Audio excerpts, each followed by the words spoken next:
Hello नमस्कार दोस्तों।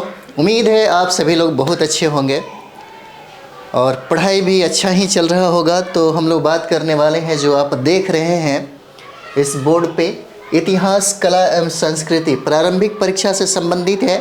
आपके एग्ज़ाम के लिए बहुत ही ज़्यादा हेल्पफुल होने वाला है।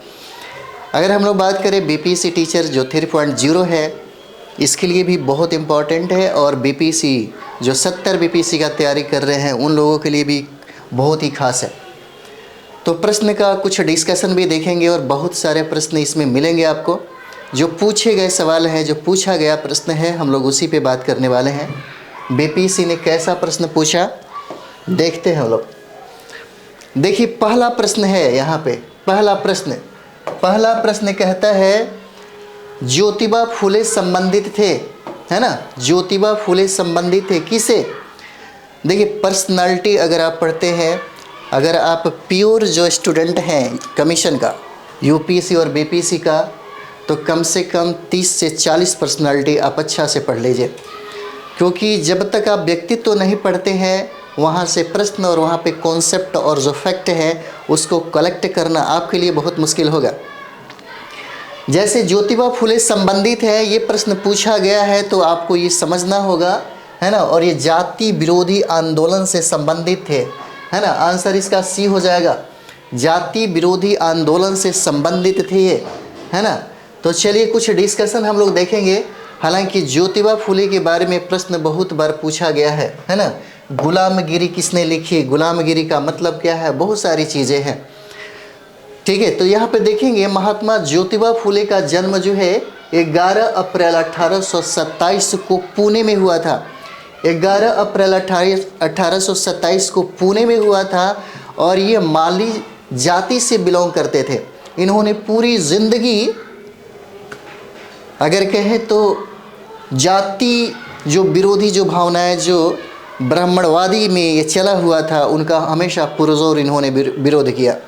मूर्ति पूजा, पाखंड, अंधविश्वास का बहुत ही ज़्यादा इन्होंने विरोध किया। और इनकी पत्नी का नाम है सावित्रीबाई फुले और इन्होंने अपने दम पे उन्हें पढ़ाया लिखाया और इस भारत की प्रथम शिक्षिका भी बनाई। उनकी माता का जो नाम है चिमनाबाई हो जाता है महात्मा ज्योतिबा फुले का, और इनके पिता का नाम गोविंद राव है। गोविंद राव इनके पिता का नाम है और इनके माता का नाम है चिमनाबाई। उनका परिवार कई पीढ़ी पहले माली का काम करता था। जैसे भी सतारा से पुणे फूल लाकर फूलों के गजरे आदि बनाने का काम करते थे, जिसके वजह से उन्हें और उनके पीढ़ी जो है फूले के नाम से जाना जाने लगा, है ना। वे जाति विरोधी आंदोलन से संबंधित है और ये जो जाति विरोधी आंदोलन है ये उन्होंने बहुत ही ज़्यादा विरोध किया था। और इन्होंने एक गुलामगिरी भी लिखी थी जिसकी चर्चा आपको मिलता है। अगला सवाल हम लोग यहाँ पे देखेंगे, बहुत इम्पॉर्टेंट हो जाता है। दूसरा जो सवाल है इसमें आपको पूछ रहा है मिलाने के लिए भवन और निर्माणकर्ता कौन किससे संबंधित हो जाता है ना। तो इसका आंसर आपको हो जाएगा, जैसे आगे हम लोग देखेंगे इसमें, तो इसका आंसर आपको डी हो जाता है ना। जैसे में आप देख लीजिए डायरेक्ट सुल्तानगढ़ी का अगर हम लोग बात करें यहाँ पे सुल्तानगढ़ी, तो ये सुल्तानगढ़ी जो है, सुल्तानगढ़ी भारत में मौजूद सबसे पुरानी मुस्लिम मकबरा जो दिल्ली प्रांत के एक सुदूर कोने में स्थित है। सुल्तानगढ़ी जो है ना, सुल्तानगढ़ी को गुफा राजा के नाम से भी हम लोग जानते हैं। और यह जो इसका पुराना जो मकबरा है यह दिल्ली प्रांत में है, पूछा जा सकता है ना। जिसकी स्थापना 1231 में इल्तुतमिश ने करवाया था अपने सबसे बड़े बेटे और उत्तराधिकारी राजकुमार नासिरुद्दीन महमूद के लिए बनवाया गया था, है ना। राजकुमार नासिरुद्दीन महमूद के लिए बनवाया गया था और 1231 ईस्वी में इसका निर्माण हुआ इल्तुतमिश के द्वारा। याद रखिएगा सुल्तानगढ़ी का जो अभी कहाँ पे स्थित है, तो दिल्ली हो जाएगा। लाल महल, बहुत बार प्रश्न पूछा गया है कि लाल महल का निर्माण किसके द्वारा किया गया। लाल महल का जो निर्माण है बलबन ने 1240 ईस्वी में किया था, है ना। इसे बलबन ने बनवाया है, 1240 ईस्वी में बनवाया बलबन ने, जिसको हम लोग लाल महल के नाम से जानते हैं। आगे हम लोग देखते हैं जमात खाना मस्जिद।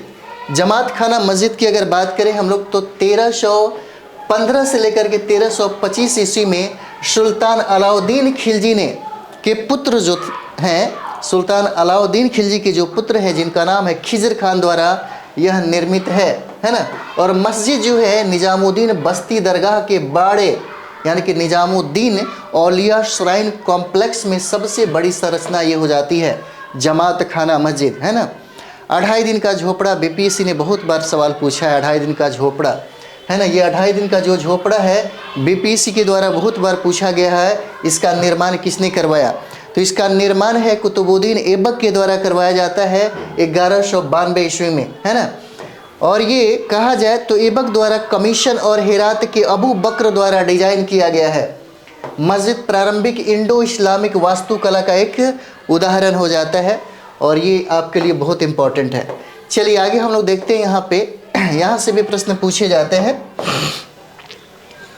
अगला प्रश्न देखिए, थोड़ा सा नीचे इसको किया जाए, है ना। कहता है यहाँ पे कि चंद्रगुप्त द्वितीय के संदर्भ में निम्नलिखित में से कौन से कथन सही है, ये सवाल पूछा जा रहा है आपसे, है ना। 3 नंबर सवाल हो जाएगा। देखिए कहता है कि शक विजय के उपरांत, इन्होंने शक विजय के उपरांत के संदर्भ में अगर बात करें तो सबसे सबल प्रमाण इस नरेश की रजत मुद्राएं हो जाती हैं। यानी कि शक विजय, उन्होंने शकु को पराजित किया, उसके उपरांत इन्होंने रजत मुद्राएं जो है वो प्रारंभ कर दी। इन मुद्राओं की तौल की अगर बात करें तो लगभग 33 ग्रेन हुआ करते थे, 30 से 33 ग्रेन हुआ करते थे। अगर हम लोग आंसर की बात करें तो यह दोनों हो जाएगा, 1 और 2 दोनों हो जाता है। आंसर क्या है? बी हो जाता है ना। इसका आंसर दोनों हो जाएगा। ऐसे सवाल पूछे जाते हैं आपके बीपीएससी में। कहता है कि चंद्रगुप्त द्वितीय, जिनको हम लोग विक्रमादित्य के नाम से भी जानते हैं, चांदी के सिक्के जारी करने वाला पहला गुप्त शासक था, है ना। चांदी का सिक्का जारी करने वाला यह पहला सम्राट है जिसे हम लोग रूपक कहा जाता है। किसको? चांदी के सिक्के को रूपक कहा जाता है। और इसे जारी करने वाला गुप्त सम्राट का पहला सम्राट होता है जिसका नाम है चंद्रगुप्त द्वितीय, जिसे हम लोग विक्रमादित्य के नाम से भी जानते हैं। चंद्रगुप्त द्वितीय ने शकु पर विजय के उपरांत जो रजत सिक्के जारी किए वे शकु के अनुकरण पर ही आधारित है। ये रजत सिक्के चंद्रगुप्त द्वितीय की शक विजय के संदर्भ में सबल प्रमाण उपलब्ध कराते हैं। और इन मुद्राओं की अगर वजन की बात करें तो लगभग 30 से 33 ग्रेन तक होती है। और जो ऑप्शन में दिया हुआ था दोनों का दोनों क्या हो जाता है? सही हो जाता है। चलिए अगला हम लोग प्रश्न देखेंगे। यहाँ पर अगला प्रश्न है हमारा 4 नंबर। कहता है कि निम्नलिखित पर विचार कीजिए, उनको काल क्रमानुसार व्यवस्थित कीजिए। तो अगर आपको ये काल क्रमानुसार अगर देखना है तो जो भी फैक्ट है, जो भी आपको मतलब जो टाइम दिया गया है वो रट्टा होना चाहिए, वो याद होना चाहिए आपको, ठीक है। जैसे में हम लोग बात करें यहाँ पे पहला, दूसरा, तीसरा, चौथा। कहता है गदर पार्टी की स्थापना, चटगांव शस्त्रागार छापामार जो प्रणाली है ये पूछता है। बर्लिन में इंडियन इंडिपेंडेंस कमेटी की स्थापना पूछता है। और केंद्रीय असेंबली बम जो कांड हुआ भगत सिंह, बटुकेश्वर दत्त इन लोगों के माध्यम से, यह डेट पूछता है ना। कहता है कि क्रम के अनुसार इसको सजाइए। 4 नंबर सवाल क्या हो जाएगा? तो ये देखिए 4 नंबर में आपका हो जाता है 1 3 4 2, है ना। 1 3 4 2 हम लोग आगे इसका डिस्कशन देखते हैं, ठीक है, क्रम के अनुसार। जैसे यहाँ पे हम लोग बात करते हैं, पहला जो हो जाता है हमारा गदर पार्टी की स्थापना। तो गदर पार्टी की स्थापना की अगर हम लोग बात करें तो 1913 में इसकी स्थापना होती है, जैसे पैसिफिक कोस्ट हिंदुस्तान एसोसिएशन के रूप में। गदर पार्टी की जो स्थापना है पूछा जा सकता है आपसे, पैसिफिक कोस्ट हिंदुस्तान एसोसिएशन के रूप में कब? तो 15 जुलाई 1913 को संयुक्त राज्य अमेरिका में होता है। कब? 15 जुलाई 1913 को संयुक्त राज्य अमेरिका में होता है। किसके द्वारा? लाला हरदयाल होते हैं, संत बाबा वशाखा सिंह ददाहरा हो जाते हैं और बाबा ज्वाला सिंह हो जाएंगे। उसके बाद संतोख सिंह हो जाते हैं और सोहन सिंह भाकना के नेतृत्व में इसकी स्थापना किया जाता है ना। 1915 में भारतीय स्वतंत्रता के लिए बर्लिन में इंडियन इंडिपेंडेंस समिति की स्थापना की गई है। कहाँ पे? तो बर्लिन में 1915 में किया जाता है। भारतीय स्वतंत्रता के लिए बर्लिन में इंडियन इंडिपेंडेंस समिति की स्थापना की गई। कब? 1915 में। अगला देखते हैं। कहता है कि 8 अप्रैल 1929 को क्रांतिकारी भगत सिंह और बटुकेश्वर दत्त ने दिल्ली में केंद्रीय विधानसभा पर बम फेंका, है ना। इस घटना को हम लोग भारतीय यानी कि आधुनिक इतिहास में सेंट्रल असेंबली बम कांड के नाम से हम लोग जानते हैं। उसके बाद हम लोग देखते हैं चटगांव शस्त्रागार छापे की बात करें तो इसका जो संबंध है चटगांव विद्रोह के रूप में भी जाना जाता है इस चीज़ को, है ना। और 18 अप्रैल 1930 को पुलिस और सहायक बलों के शस्त्रागार पर छापा मारने का एक प्रयास था। और इसके गठन के पीछे अगर बात करें हम लोग, है ना, तो ये वीरेंद्र नाथ चट्टोपाध्याय हो जाते हैं, भूपेंद्र नाथ दत्ता हो जाते हैं और लाला हरदयाल हो जाते हैं। इन लोगों के सहयोग से ही यह हुआ था, है ना। चलिए आगे हम लोग देखते हैं 5 नंबर सवाल जो है, 5 नंबर सवाल देखेंगे हम लोग। 5वां देखते हैं। 5वां कहता है कि निम्नलिखित में से किसने चिंतामणि भट्ट द्वारा, है ना, चिंतामणि भट्ट द्वारा रचित संस्कृत ग्रंथ शुक सप्तती, है ना, किसके द्वारा, तो चिंतामणि भट्ट के द्वारा शुक सप्तती का फारसी में अनुवाद कर उसका नाम तूतीनामा रखा। और ये आपके लिए बहुत इंपॉर्टेंट हो जाता है 5 का, और ये आंसर आपका क्या हो जाएगा, डी हो जाएगा, 5 का डी होगा। ख्वाजा जियाउद्दीन नक्शबी हो जाते हैं, है ना। और ये जो नाम अनुवाद किया गया फारसी में जिसका नाम है तूतीनामा, है ना, तूतीनामा जो है बहुत इंपॉर्टेंट हो जाता है। चलिए थोड़ा सा हम लोग आगे देखेंगे। कहता है कि चिंतामणि भट्ट के संस्कृत ग्रंथ, है ना, शुक सप्तती का 14वीं शताब्दी से पहले ही फारसी में अनुवाद ख्वाजा जियाउद्दीन नक्शबी ने किया। उन्होंने इसे तूतीनामा नाम दिया, है ना। पूछा जा सकता है शुक सप्तती के लेखक चिंतामणि भट्ट हैं, उनका समय 12वीं शताब्दी से पहले का माना जाता है। उन्होंने इस ग्रंथ में पूर्णभद्र के द्वारा संस्कृत पंचतंत्र का स्थान स्थान पर क्या किया, उपयोग किया है। ठीक है, आगे हम लोग देखते हैं। यहाँ पर 6ठा नंबर सवाल है। 6ठा कहता है कि निम्नलिखित में से अशोक का कौन सा शिलालेख धार्मिक संश्लेषण यानी कि समन्वय के बारे में कहा जाता है ना। क्या कहता है, अशोक का कौन सा शिलालेख धार्मिक संश्लेषण या समन्वय के बारे में कहता है, तो 6ठा का क्या हो जाएगा, यह आपका 12वां शिलालेख हो जाएगा, है ना। 12वां शिलालेख जो है अशोक सम्राट का धार्मिक संश्लेषण के बारे में कहता है। जैसे हम लोग यहाँ पे देखेंगे, बहुत इंपॉर्टेंट है, द्वितीय शिलालेख में किस चीज़ का वर्णन है ये पूछा जा सकता है। तो अशोक का जो द्वितीय शिलालेख में मनुष्य और जानवरों के इलाज से संबंधित चर्चा किया गया है, फलों का चर्चा किया गया है, फलों के रोपण और औषधीय जड़ी बूटियों का, कुओं की खुदाई का उल्लेख है। इसमें दक्षिण भारत के पांड्य, सत्यपुत्र और केरल पुत्रों का भी उल्लेख मिलता है। और यह द्वितीय शिलालेख में आपसे पूछा जा सकता है कि क्या क्या वर्णन है, इसलिए आप इसे याद रखिए, रट लीजिए, है ना। अगला कहता है कि 12वां शिलालेख, 12वां शिलालेख में कहा गया है कि किसी को भी अपने धर्म की बड़ाई नहीं करनी चाहिए और न ही दूसरों के धर्म की निंदा करनी चाहिए। यह शिलालेख धार्मिक उदारता का परिचय देता है। पूछा जा सकता है आपसे, है ना, और ये पूछा गया है। इसका चर्चा अशोक के किस शिलालेख में है, तो 12वां शिलालेख हो जाएगा। 13वां शिलालेख के बारे में बहुत बार सवाल पूछ दिया है ना। कहता है कि अशोक के 13वें शिलालेख को कलिंग युद्ध के अंत में जारी किया गया था।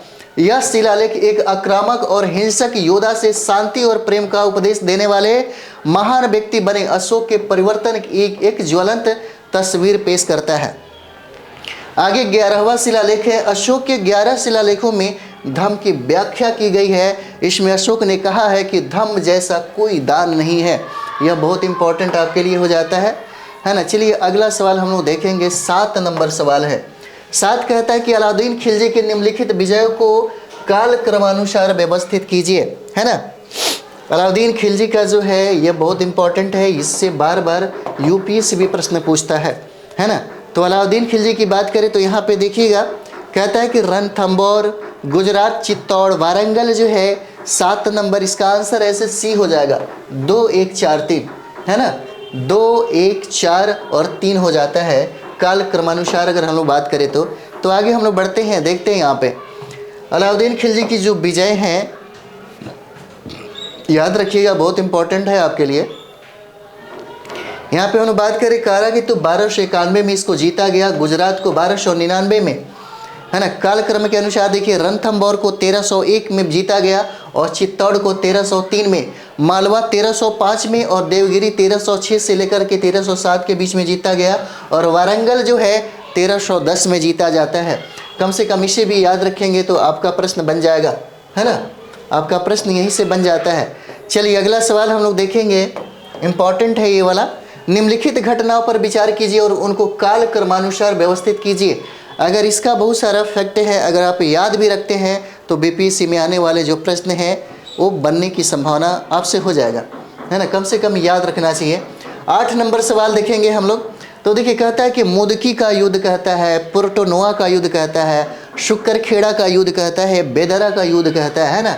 ये सारे युद्ध को कहता है कि सही, कहता है कूट से सही उत्तर का चयन कीजिए, है ना। तो सही कूट का जो अगर मानते हैं हम लोग, अगर कहता है कि काल क्रमानुसार जो है कौन कब होता है ना। तो यहाँ पे देखेंगे इसका आंसर बी हो जाता है, 3 4 2 1 हो जाएगा, है ना। 3 3 4 2 1 हो जाता है। चलिए हम लोग इसका कुछ डिस्कशन देख लेते हैं। जैसे हम लोग यहाँ पे देखेंगे, कहता है कि शक्करखेड़ा का या शुक्करखेड़ा का जो युद्ध है यह 1 अक्टूबर 1724 को लड़ा गया था। कब लड़ा गया था? तो 1724 को लड़ा गया था। यह युद्ध बरार में हुआ और यह युद्ध जो है निजामुल मुल्क और दक्कन के सूबेदार मुबारिज खान के बीच में लड़ा गया था। बहुत इंपॉर्टेंट है, इसे भी याद रखिएगा तो बनेगा। शुक्करखेड़ा का युद्ध कब हुआ? 1724 में। कहाँ पे? बरार में हुआ। 2 लोगों के बीच में होता है ना। यह युद्ध 2 लोगों के बीच में होता है, निजामुल मुल्क और दक्कन के सूबेदार जो है मुबारिज खान के बीच में यह युद्ध लड़ा गया था। एक और सवाल है जो पूछता है आपसे, बेदारा का युद्ध कब हुआ था, है ना। बेदारा के युद्ध की बात करें तो 1759 में होता है। बेदारा का युद्ध जो है 1759 में होता है और अंग्रेज और डचों के मध्य में ये लड़ाई होती है। अंग्रेज और डचों के मध्य में, जिसमें डचों की हार हो जाती है, अंग्रेजी सरकार इसमें जीत जाते हैं, है ना। उसके बाद देखते हैं हम लोग पुर्टोनोआ का युद्ध, है ना। ऐसे में बेदारा के युद्ध को हम लोग, है ना, फोर्ट ग्वेल्ड्रिया के नाम से भी जानते हैं। फोर्ट ग्वेल्ड्रिया के भी नाम से जानते हैं, याद रखेंगे आप सभी, है ना। पुर्टोनोआ का युद्ध की बात करें तो 1 जुलाई 1781 को मैसूर के हैदर अली और ब्रिटिश ईस्ट इंडिया कंपनी के बीच में लड़ी गई थी। यह लड़ाई द्वितीय आंग्ल मैसूर युद्ध के दौरान हुआ था, है ना। यह लड़ाई जो है द्वितीय आंग्ल मैसूर युद्ध के दौरान हुआ था।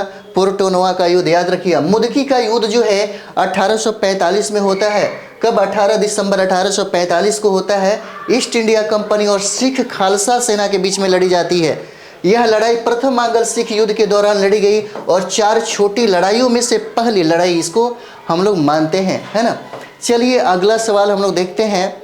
9 नंबर सवाल हो जाता है। 9 कहता है कि सिंधु घाटी की सभ्यता के किस पुरा स्थल से नाव के चित्र या मॉडल प्राप्त हुए हैं?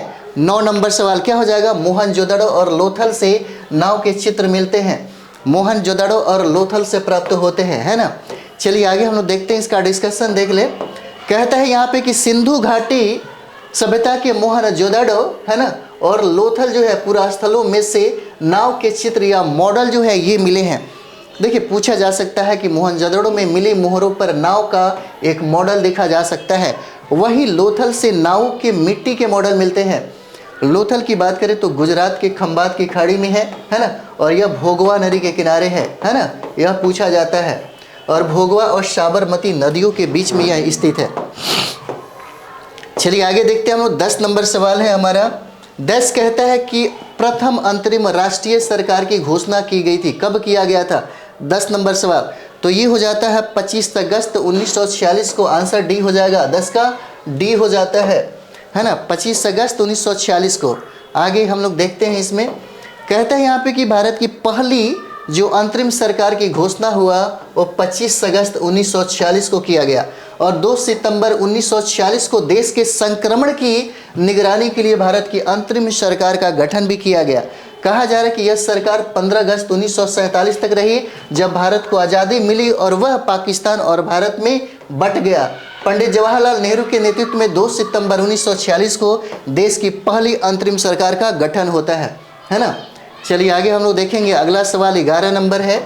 11 नंबर सवाल कहता है कि निम्नलिखित में से किस स्तूप में आर्यक, है ना, किस स्तूप में आर्यक स्तंभ जो है वाले मंच की विशेषताएं मिलती है यहाँ पे, है ना, किस स्तूप में मिलती है? तो 11 नंबर देखेंगे हम लोग। यह अमरावती स्तूप हो जाता है। आंसर क्या है? सी हो जाता है। अमरावती स्तूप में इसकी चर्चा मिलती है। यहाँ पे हम लोग देख सकते हैं। कहता है कि अमरावती स्तूप में आर्यक स्तंभों वाले चबूतरे की विशेषताएं हैं। अमरावती स्तूप में हर आर्यक मंच पर एक विशाल पट लगा हुआ है। इस पट पर बुद्ध या नागराज की मूर्ति बनी होती है। इसके सामने 10 से 15 फुट ऊंचे 5 अष्टपहल स्तंभ लगाए गए हैं। चलिए अगला प्रश्न देखेंगे हम लोग। 12 नंबर सवाल है, इंपॉर्टेंट है आपके लिए। जालियांवाला बाग हत्याकांड के विरोध में किसने ब्रिटिश सरकार की नाइटहुड की उपाधि क्या किया? त्याग दिया, लौटा दिया। 12 नंबर सवाल क्या हो जाएगा? ये रविंद्रनाथ टैगोर हो जाते हैं, है ना, रविंद्रनाथ टैगोर हो जाते हैं। इन्होंने नाइटहुड की उपाधि जो है उन्होंने ब्रिटिश सत्ता को, ब्रिटिश सरकार को लौटा दिया। 13 अप्रैल 1919 को अमृतसर के जालियांवाला बाग में हुए नरसंहार के विरोध में रविंद्रनाथ टैगोर ने वायसराय चेम्सफोर्ड को पत्र लिखकर उन्हें ब्रिटिश सम्राट द्वारा दी गई जो नाइटहुड की उपाधि थी उन्होंने छोड़ने का ऐलान कर दिया, है ना। और इस सेशन का हम लोग अंतिम सवाल है ये देख रहे हैं। अंतिम सवाल कहता है कि सत्यशोधक समाज के संस्थापक कौन थे जिनका प्राथमिक जोर सत्य की खोज पर था, है ना। 13 नंबर सवाल, और ये ज्योतिबा फुले हो जाते हैं। आंसर क्या है? सी हो जाता है, ज्योतिबा फुले। ज्योतिबा फुले से प्रश्न बहुत पूछे जाते हैं। चलिए हम लोग यहाँ पे देखते हैं। सत्यशोधक समाज की स्थापना ज्योतिबा फुले ने 24 सितंबर 1873 को किया था। कम से कम इसे याद रखिए, बहुत इंपॉर्टेंट है। जिसका अर्थ होता है सत्य की खोज करने वाला समाज। यह एक सुधारवादी समाज था, है ना। कहता है कि इसका मकसद था वंचित लोगों को राजनीतिक शक्ति, शिक्षा, सामाजिक अधिकार और न्याय दिलाना। इसका उद्देश्य हो जाता है। महाराष्ट्र में इसका मुख्य लक्ष्य था। अगर बात करें हम लोग महाराष्ट्र में, तो मुख्य लक्ष्य था महिलाओं, शूद्रों और दलितों का उत्थान और समर्थन करना, है ना। तो ऐसे प्रश्न पूछे जाते हैं आपके बीपीएससी में, बहुत इंपॉर्टेंट है, ठीक है। तो इसी तरीके से जितने भी बनते हैं बहुत इंपॉर्टेंट जो भी सवाल बनते हैं, और यहाँ से बहुत बार सवाल पूछा गया। ऐसा नहीं है कि एक ही प्रश्न है, ज्योतिबा फुले से बार बार पूछा जाता है ना। तो इससे संदर्भित आप पर्सनालिटी भी चाहें तो पढ़ सकते हैं, इसका फ़ायदा आपको मिलेगा। तो चलिए हम लोग अगले वीडियो में मिलते हैं एक नए एपिसोड के साथ। थैंक यू वेरी मच आप सभी लोगों को।